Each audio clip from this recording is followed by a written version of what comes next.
माफ़ी मांगी है, इनके पैर पे थूक रख के भी चाट दिया मैंने, थूक रख के भी चाट दिया मैंने, फिर भी ये मुझे माफ़ करने को तैयार नहीं है। कौन है ये, करते क्या है? कोई ये पुलिस?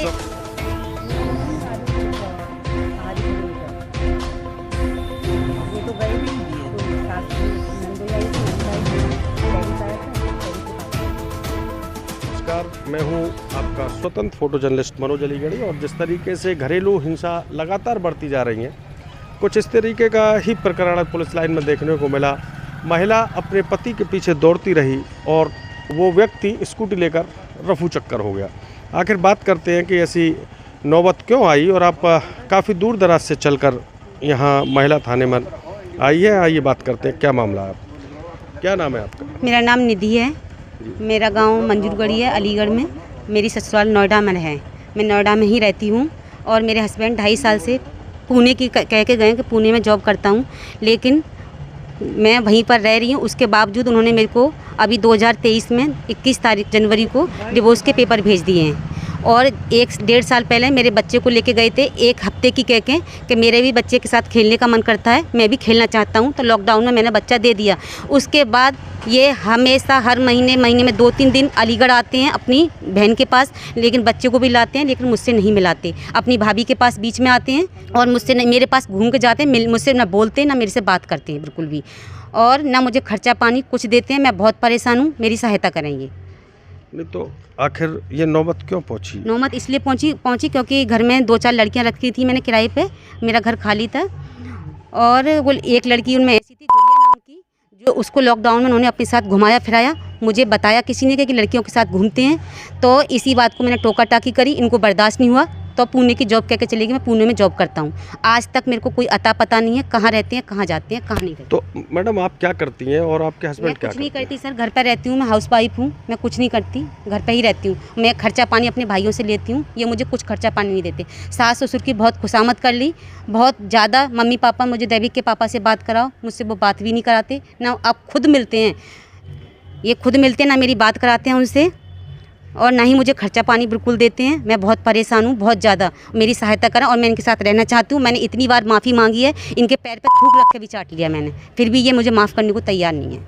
ये कौन है, ये करते क्या है? कोई पुलिस ऑफिसर है या कोई पुलिस ऑफिसर है या कोई प्रशासनिक अधिकारी हैं या कोई बड़े इंडस्ट्रियल हैं जो आप इतनी दयनीय स्थिति में और इतने घटिया काम तक करने को मजबूर हुई हैं आप? क्योंकि सर मैं घरेलू लड़की हूँ, मैं नौकरी नहीं करती, मैं इसलिए इनके साथ रहना चाहती हूँ, क्योंकि मेरा भी परिवार है, मेरे भाइयों की भी इज्जत है, मैं नहीं दूसरी जगह कहीं जाना चाहती। ये मुझे इस तरह ही हमेशा करते रहते हैं, मारते हैं, छेड़ते हैं। 2-3 बार मेरा गला भी दबाया इन्होंने सर। मैंने बहुत इनकी खुशामद के पर ये बंदा नहीं मानना मेरे को। थाना महिला थाने के आने की कोशिश की है? कौन पहले पुलिस के पास कौन पहुँचा? पहले ये पहुँचे, इन्होंने शिकायत करी है, डिवोर्स के पेपर भेजे हैं, मैंने कोई शिकायत नहीं करी। उसके बाद मैंने महिला थाने में एप्लीकेशन लगाई है सर। तो क्या आरोप लगाया इन्होंने आपके ऊपर? मेरे आरोप में इन्होंने ये लगाया है क्योंकि लड़कों के साथ घूमती है, गलत देर रात तक घर में बाहर घूमती है, ये आरोप लगाए इन्होंने मेरे पास। मेरे में ऐसा कोई नहीं है, मैं घरेलू लड़की हूँ, घर में ही रहती हूँ, इनके ही। मेरे यहाँ दौरानी जेठानी भी रहती हैं, आप उनसे पूछ लो, मेरे भाइयों से पूछ लो, किसी से भी पूछ लो। तो ऐसे में आपके पिता, उनके पिता या उनकी माँ का क्या रोल है? वो कुछ नहीं कहते, हमें कुछ नहीं पता, तू जाने तेरा काम जाने। तो क्या लग रहा है, ये सुलह समझौता होगा आपका? सर मुझे तो कुछ पता नहीं चल रहा क्या होगा। मैं तो चाहती हूँ मेरा सुलह हो जाएगी, अपने घर में आके रहें अच्छे से। मैं इनसे कुछ नहीं कह रही। अभी मैंने देखा एक बच्चा भी आपके पास आया, कुछ कहना चाह रहा था लेकिन भयभीत था, वो पीछे ही वापस लौट गया। क्या मामला था? सर मुझे तो पता नहीं, बच्चे से मैं तो बहुत ही बोलती हूँ। बच्चे को 2 बार मैंने आवाज़ भी लगाई, देविक मेरे पास आओ, बच्चा मेरे पास आता ही नहीं है।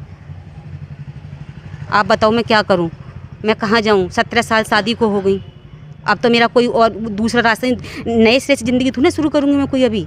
अब तो बहुत ज़्यादा एज हो गई है। नहीं तो ऐसी क्यों खटास पैदा हुई? उस कोई ना कोई तो कारण होगा। बस वही लड़कियों के साथ घूमना, क्लब में डांस करना जाते हैं, मैं टोका टाकी करती हूँ, उनको पसंद नहीं है मेरा। लेकिन मैंने उसके बावजूद उनको ये भी बोला है कि मैं टोका टाकी करती हूँ, मैं टोका टाकी बिल्कुल नहीं करूँगी, आप घर में आ जाओ, घर में आके रहो। जैसा कि आपने बताया हॉस्टल्स, मतलब आपने कुछ लोगों को रोक रखा था रेंट पर?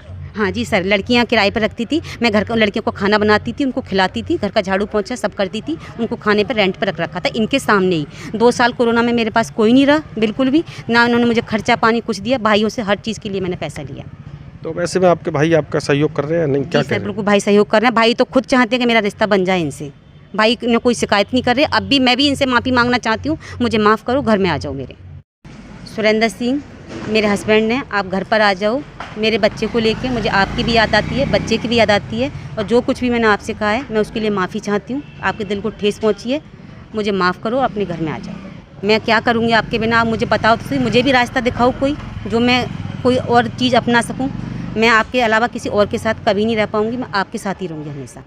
आपको दूसरी शादी करनी है तो आप कर लो, मैं आपसे मना नहीं कर रही, लेकिन मुझे अपने साथ रखो। मैं आपका इंतज़ार करूँगी, आप घर पर आ जाओ, मुझे आपसे बात करनी है बहुत सारी, आप घर पे आओ। पुलिस कोर्ट कचहरी में पढ़ने से कोई फ़ायदा नहीं है। मैं भी इतनी दूर से यहाँ पर आती हूँ, मैं भी थक जाती हूँ, मैं भी बहुत बीमार रहती हूँ। आप घर पे आ जाओ बस। आपका भी पैसा खर्च हो रहा है, मेरा भी पैसा खर्च हो रहा है, वो पैसा बच्चे का ही है।